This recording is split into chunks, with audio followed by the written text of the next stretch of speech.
This season is one of, if not the best season to be attempting solo flawless dungeons. Let me explain. The artifact perks this season are absolutely juicing builds. We have perks giving back health, perks adding in more passive damage, and even perks that absolutely melt bosses. Today, we're going to be covering a Warlock build that takes advantage of all of these incredible perks to output a ton of damage, all while keeping you safe. So let's jump right on into it. Now, to be explicitly clear, solo flawless isn't for everyone. These runs are intentionally really hard to do, and no matter how good a build is, you still have to have the skill set to beat it. Though, having a cracked build like this one sure helps. So once you get the hang of the mechanics, a build like this can help bridge that gap and get you that solo flawless clear. Now, I know you gotta be asking, Lucky, what is it about this build that makes it so much better than the other builds? Well, with this build, you not only gain access to the strongest healing in the game to keep you alive, but you also have the highest weapon damage possible. That's right, for this build, we're taking the incredibly strong Sanguine Alchemy. With this exotic, while standing in a Well of Radiance or a Rift, you gain ×4 super matching weapon surge. Now, this is already higher than you can achieve on most builds, since we're getting an extra 3% damage from our surges. But this gets taken even further, since when we damage an enemy while in our Rift or Well, it'll mark them, and these marked enemies take 10% more damage from the user. Now, I know this 3% and 10% doesn't sound like a lot, but since these numbers are multiplicative, this means that accounting for weapon surge,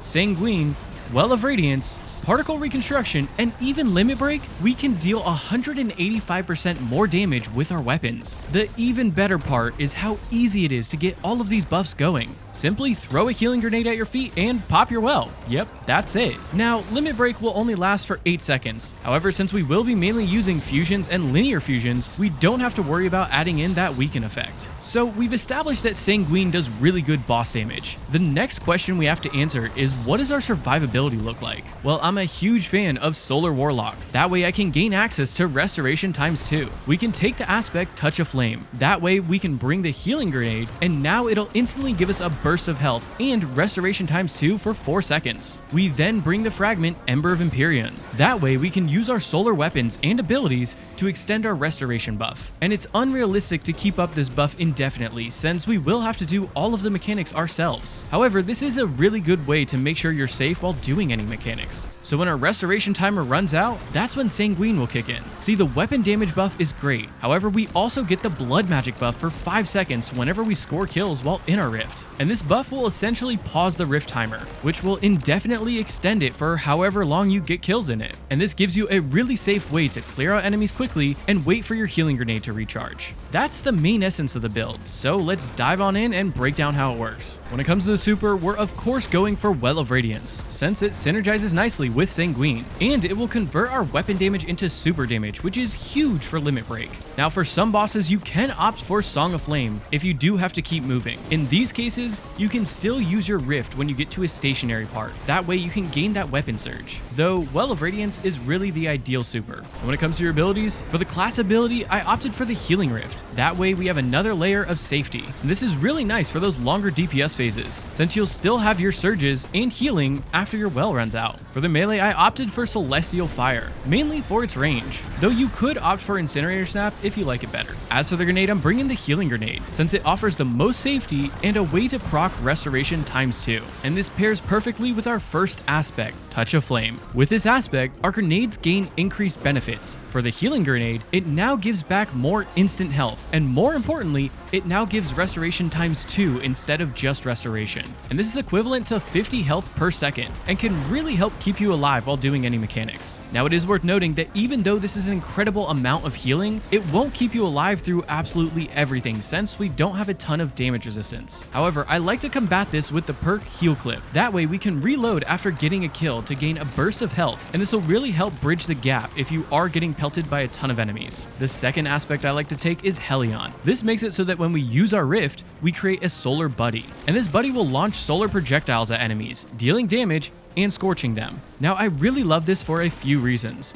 First, Kills with the Solar Buddy will proc our later fragments to extend our restoration, which generically makes it easier to keep up your restoration. Second, it deals decent damage, but since it scorches enemies, it will also trigger one of our fragments to gain increased class ability regeneration. And third, since it deals damage and scorches enemies, it will also cause ignitions, adding in a decent amount of passive DPS during those boss phases. And when it comes to fragments, for our first fragment, as I mentioned before, I really like Ember of Empyrean. That way, kills with our solar weapons and abilities will extend our restoration and radiant. And since we get ×4 weapon surge with our solar weapons from our rift, we're already planning on bringing those solar weapons. The second fragment I'm bringing is Ember of Singeing. This now makes it so that scorching enemies will give you 400% increased class ability regeneration, and this will be passively procced from Helion and your melee. However, I do like to bring a solar weapon with Incandescent to add in another way to scorch enemies and quickly get back our rift for safety. Next, I bring Ember of Ashes. Simply put, this now makes it so that all sources of Scorch will apply more stacks of Scorch, leading to more damage and mainly more ignitions. This helps all around, but it will give your Solar Buddy the ability to cause another ignition during DPS phases. And finally, I bring Ember of Solitude. I really like this fragment since it'll make our healing grenade give us 6 seconds of restoration instead of 4, which will make it a bit easier to keep up our restoration. However, you could opt for Ember of Torches for an easy way to proc Radiant.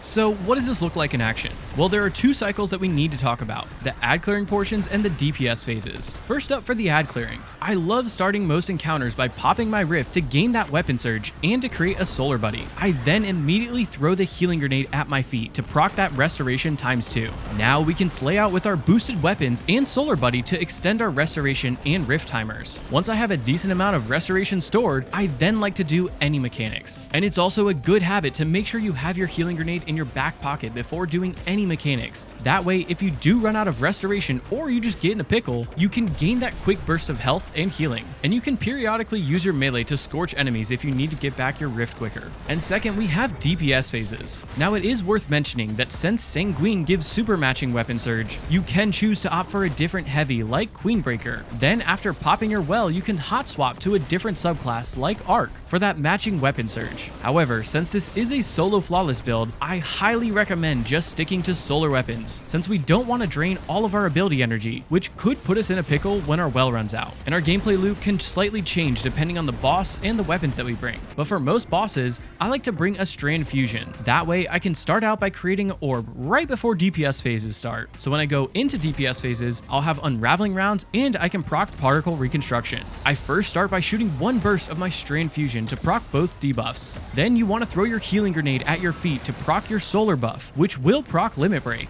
Then pop your well and start going to town with your Solar Heavy. When your well runs out or you just need to reposition, you can pop your rift to create a Solar Buddy and gain that weapon surge once more. Between these two, you'll have 45 seconds of weapon surge and healing, which will be longer than most boss phases. Now let's talk about ways to improve the build. First, for stats, I like to shoot for 100 in resilience and discipline.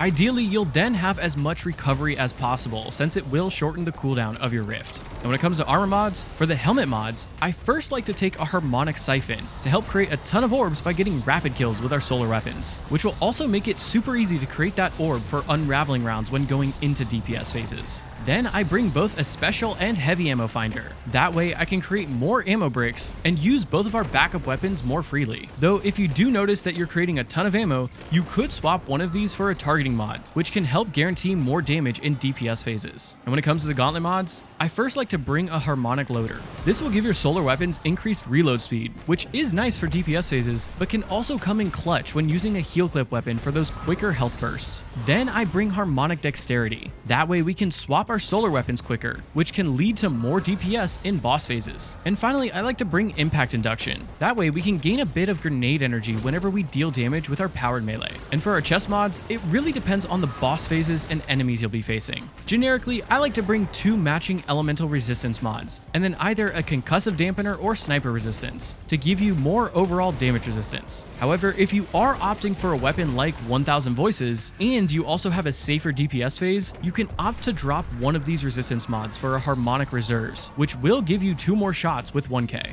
As for the leg mods, since we don't need weapon surge, I first like to bring Recuperation, so that orbs will give you back a bit of health. And this can be swapped out for Innervation if you want more grenade energy, but I find Recuperation to be a bit safer.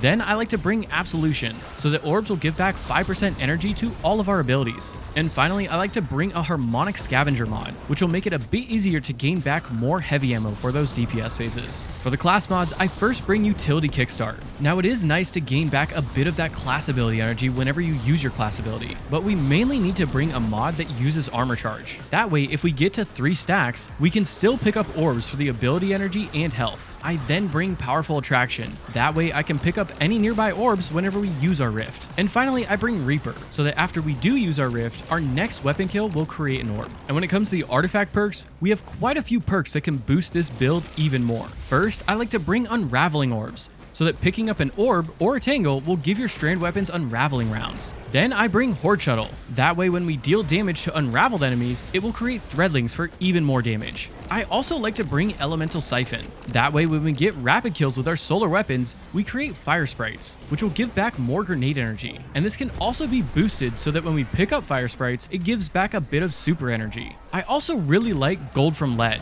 That way we can periodically gain more heavy ammo by picking up special bricks, making it a bit easier to go into the next DPS phase with full heavy ammo. And one of the main perks you want to bring is Limit Break. This will make it so that while you have an element matching buff like Restoration or Cure, you can pop your super to gain 30% more damage from it. With Well of Radiance, your weapon damage will be converted to super damage, meaning that for the first 8 seconds of your well, you'll gain an additional 30% weapon damage. And I really love Particle Reconstruction, since this not only helps reload our fusion and linear fusion rifles, but will also work up to a 27.6% weakening effect, meaning you don't need to worry about adding in a weaken effect for maximum damage. However, if you don't opt for fusions, you can swap this out for heavy ordnance if you plan on bringing a machine gun or a rocket. That way you can gain extra damage resistance just by dealing damage with those weapons. And when it comes to weapons, for the primary slot, I mainly like to use this slot as either a backup DPS weapon or a mini boss melter. Thankfully, Scatter Signal is one of the best options. This not only melts mini bosses and deals good damage, but it'll also offer you a way to proc both unraveling rounds for more damage and particle reconstruction so that you get the most out of your heavy ammo. But depending on the boss, you could opt for something like Lost Signal, which can add in more passive DPS and quickly gain back your super energy. When it comes to the energy slot, I mainly like to bring a solar primary with Heal Clip and Incandescent. This will give you more on-demand healing and passively give back more class ability energy. Though depending on the encounter,